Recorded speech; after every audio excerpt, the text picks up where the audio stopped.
मैं संघ हूं। आज मैंने 96 वर्ष का सफर तय कर लिया है और 97वें वर्ष में प्रवेश कर रहा हूं। वर्ष 2025 को मैं 100 वर्ष का हो जाऊंगा। वर्ष 1925 में विजयादशमी के दिन नागपुर में डॉक्टर केशव राव बलिराम हेडगेवार जी ने मुझे संघ रूपी जिस बीज के रूप में रोपा था, तब किसी ने भी नहीं सोचा होगा कि मैं एक वट वृक्ष बन जाऊंगा। आज इस वट वृक्ष की कई शाखाएं राष्ट्र निर्माण कार्य में लगी हुई हैं। संघ के प्रथम सरसंघचालक हेडगेवार जी ने अपने घर पर 17 लोगों के साथ गोष्ठी में मेरे गठन की योजना बनाई थी। इस बैठक में हेडगेवार जी के साथ विश्वनाथ केलकर, भावजी कावरे, अण्णा साहने, बालाजी हुद्दार, बापूराव भेदी आदि लोग मौजूद थे। मेरा क्या नाम होगा, क्या कार्य होंगे, सब कुछ समय के साथ धीरे धीरे तय होता गया। उस वक्त हिंदुओं को सिर्फ संगठित करने का विचार था। यहां तक कि संघ का नामकरण राष्ट्रीय स्वयं सेवक संघ भी 17 अप्रैल 1926 को तय हुआ। इसी दिन हेडगेवार जी को सर्वसम्मति से संघ प्रमुख चुना गया, लेकिन सरसंघचालक वे नवंबर 1929 में बनाए गए। मेरे नाम के अस्तित्व में आने से पहले 3 नामों पर विचार मंथन हुआ, जो थे राष्ट्रीय स्वयं सेवक संघ, जरीपटका मंडल और भारतोद्वारक मंडल, जिसके लिए बाकायदा वोटिंग भी हुई।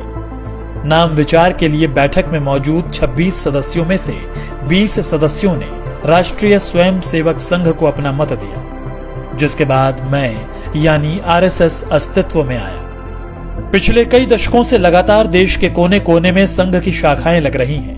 हेडगेवार जी ने व्यायामशालाएं और अखाड़ों के माध्यम से संघ कार्य को आगे बढ़ाया था।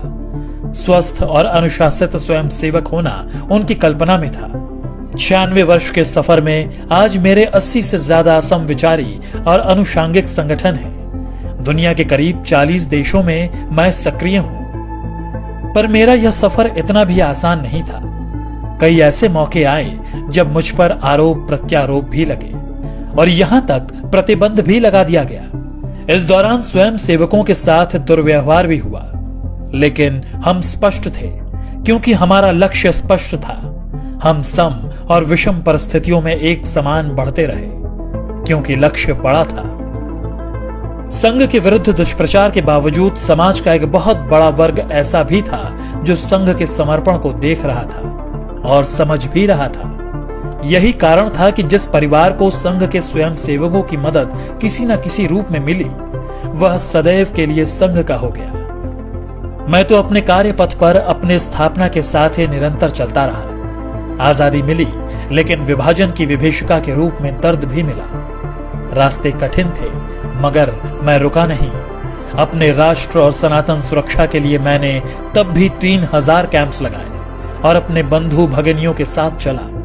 वर्ष 1962 में जब चीन ने धोखे से देश पर हमला कर दिया, तब मेरे परिवार के स्वयं सेवकों ने बखूबी अपना राज्य धर्म निभाया और जान पर खेलकर सरहदी इलाकों में रसद पहुंचाने में सेना की मदद की। इससे प्रभावित होकर तत्कालीन प्रधानमंत्री नेहरू ने 1963 में गणतंत्र दिवस की परेड में संघ को आमंत्रित किया।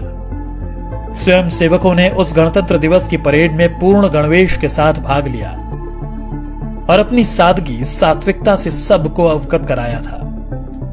इसके बाद वर्ष 1965 में पाकिस्तान से युद्ध के दौरान भी स्वयं सेवकों ने महत्वपूर्ण भूमिका निभाई। तमाम विरोध और सभी कठिनाइयों के साथ संघ अपने पथ पर निरंतर आगे बढ़ता रहा। आपदा हो या युद्ध, मेरा संकल्प भारत समर्पित। कभी 25 स्वयं सेवकों से शुरू हुआ संघ आज विशाल संगठन के रूप में स्थापित है। बिना स्वार्थ, तन मन धन से दिन रात राष्ट्र सेवा, मानव सेवा में स्वयं सेवक जुटे हुए हैं।